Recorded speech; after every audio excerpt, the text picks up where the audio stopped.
Assalamualaikum warahmatullahi wabarakatuh. Selamat siang teman-teman semua. Kesempatan kali ini saya akan membuat sistem pengairan dengan sistem kapiler menggunakan gelas-gelas plastik air mineral dengan pipet-pipet bawaannya. Ini gelasnya.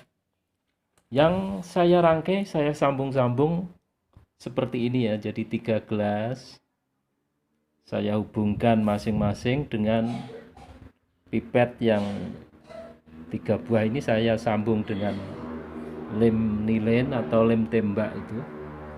Ini 3. Kemudian saya ada beberapa lagi itu rangkaian.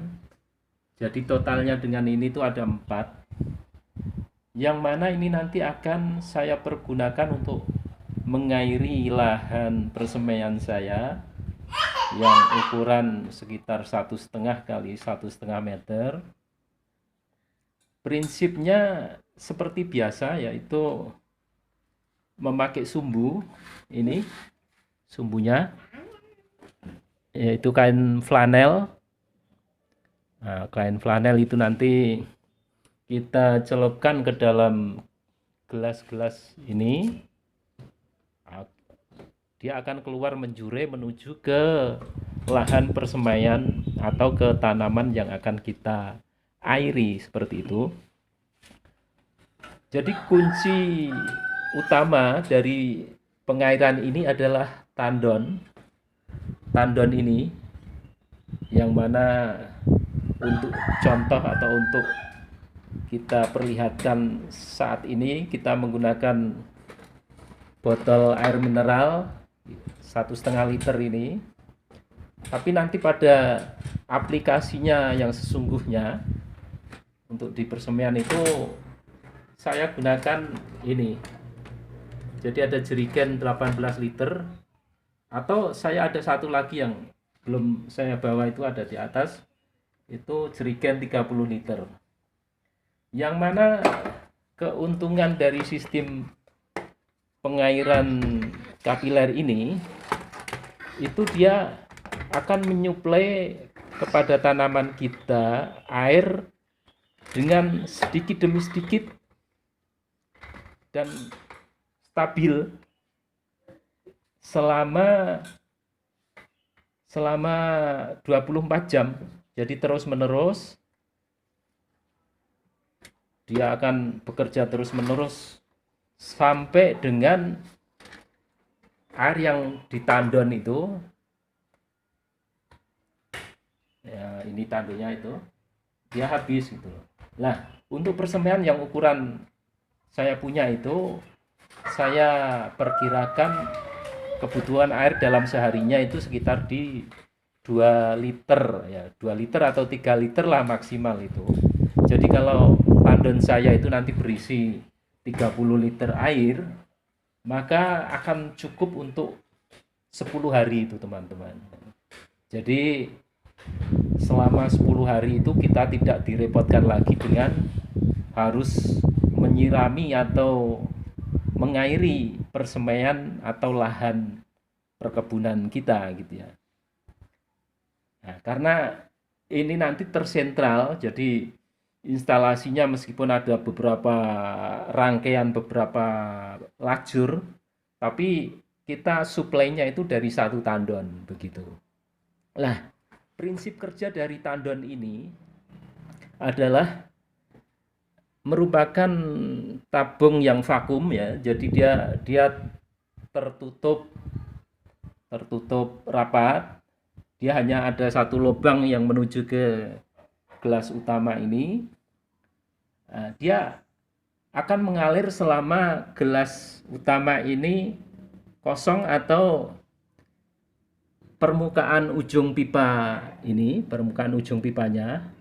itu ada di atas air gitu. Jadi seperti sistem botol kalau untuk peternakan ayam itu, ngasih makan ayam-ayam yang kecil, ngasih minum itu dia akan keluar airnya kalau air yang di dalam mangkoknya itu sudah berkurang seperti itu.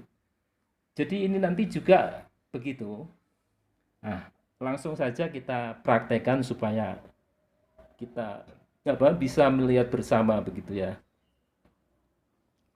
Oke, saya jeda sebentar, ini tak lepas dulu tutupnya karena sendiri. Nah, teman-teman, ini tutup yang ujung tandon tadi sudah saya buka sehingga air sudah mengalir menuju ke gelas utama ya, gelas pertama ini. Nah, di mana ujung pipanya ini sudah tertutup dengan air yang ada di gelas, maka secara otomatis air terhenti mengalir sampai dengan ini yang dari gelas satu ini kan mengalir menuju ke ini gelas kedua, ini terisi ya, ya kelihatan ya ini. Nah, ini udah terisi. Gelas ketiga masih kosong, tapi sebentar lagi ini nanti juga akan mengalir menuju gelas ketiga. Nah, ini udah mulai mendekati pipa ya, ini udah bergerak, mulai bergerak ya, ya. Nah, ini gelas ketiga juga sudah terisi. Nah, seperti itu. Ya, gelas pertama ini dia sedikit demi sedikit berkurang karena airnya mengalir ke gelas kedua dan ketiga begitu ya. Nah, makanya untuk di tandon ini juga dia bergantian, kadang tertutup, kadang juga nanti mengalirkan air seperti itu. Nah, ini kelihatan gelembung-gelembungnya. Gelembung-gelembung udara masuk berarti airnya juga keluar menuju ke gelas utama seperti itu. Nah, ini akan bekerja terus-menerus. Jadi selama air yang di gelas-gelas ini belum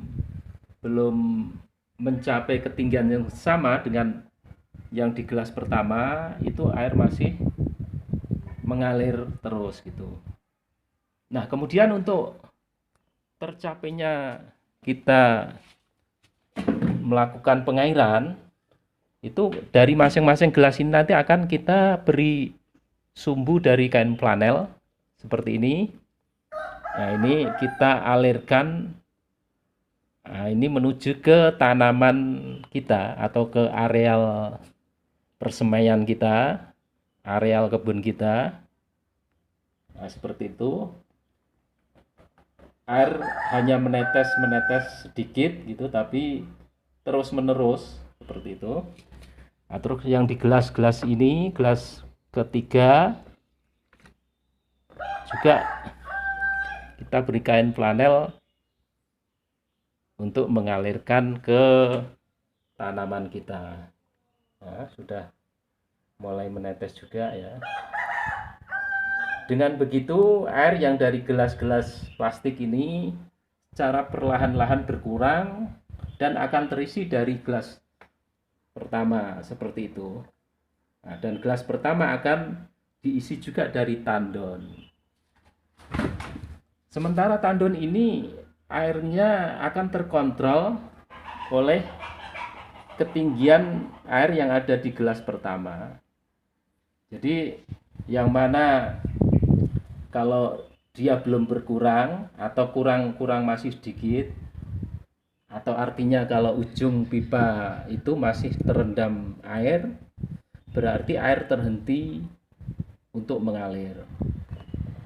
Tapi dengan berjalannya waktu, dia kan air di gelas satu ini berkurang dan nanti ujung pipanya ini akan berada di atas air, lalu air masuk kembali seperti itu. Nah, inilah yang akan saya aplikasikan di persemaian saya. Nah, nanti waktu saya pasang, saya akan videokan untuk teman-teman supaya bisa lihat untuk realisasi aplikasi di lapangan pengairan sistem kapiler yang saya buat ini. Dan keuntungan dari sistem ini itu teman-teman, pertama itu kita tidak direpotkan lagi untuk menyirami tanaman kita secara terus-menerus. Kalau kita manual itu biasanya kan dalam satu hari itu minimal 2 kali ya, jadi pagi sama sore, atau malah kadang-kadang siang juga kita harus menyirami seperti itu. Nah, kita dengan sistem ini sudah tidak perlu lagi selama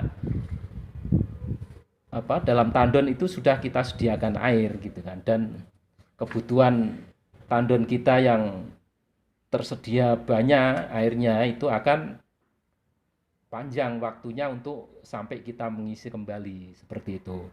Terus yang kedua itu keuntungannya terhadap beberapa jenis tanaman atau itu bibit-bibit tanaman yang masih kecil itu, beberapa jenis itu akan rentan sekali terhadap perubahan-perubahan yang ekstrim ya. Artinya persemaian itu kan waktu-waktu tertentu harus kita panaskan karena memang tanaman itu perlu sinar matahari gitu ya. Tapi kalau nanti dia terlalu mataharinya terik atau sudah mendekati siang, itu medianya sudah kering dan tanaman-tanaman kecil itu pada layu atau malah sampai mati seperti itu.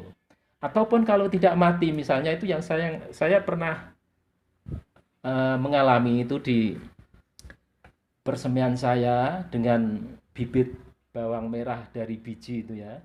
Dia jam 10 pagi seperti itu, tanahnya meskipun belum kering ya, tapi dia sudah kelihatan mulai layu.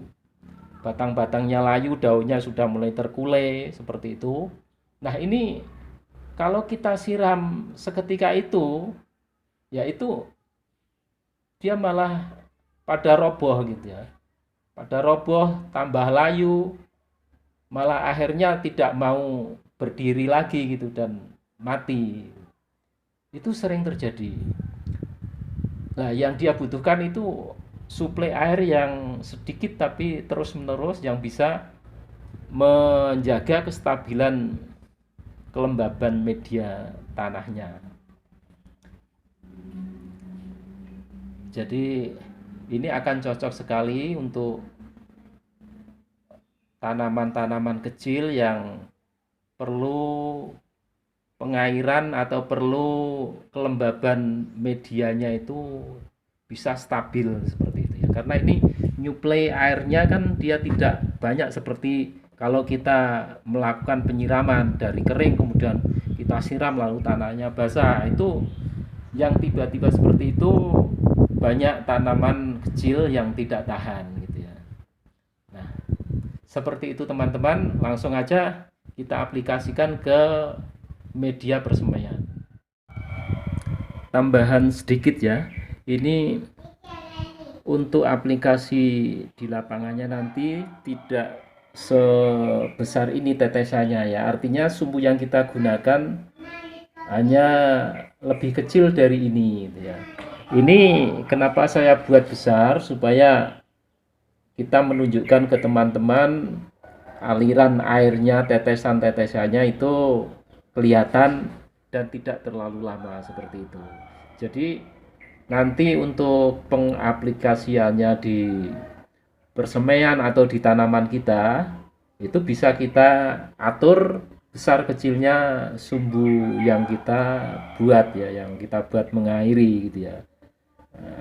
Seperti tetesan-tetesan yang sering yang banyak seperti ini, itu pada kenyataannya akan berlebihan untuk tanaman kita sehingga malah nanti bisa terlalu lembab atau terlalu basah medianya dan tanaman kita mati gitu ya. Jadi artinya saya informasikan ini supaya teman-teman tidak salah mengerti gitu ya, bahwa sumbunya nanti akan kita sesuaikan dengan kebutuhan tanaman kita seperti itu. Dan sebagai akhir Kalau dirasa informasi atau apa yang saya videokan ini bermanfaat, tolong teman-teman untuk subscribe, like, atau komentar supaya saya lebih bersemangat lagi untuk membuat video-video yang bermanfaat, yang secara teknis akan sangat berguna bagi kita penggemar tanaman. Terima kasih. Seperti itu. Assalamualaikum warahmatullahi wabarakatuh.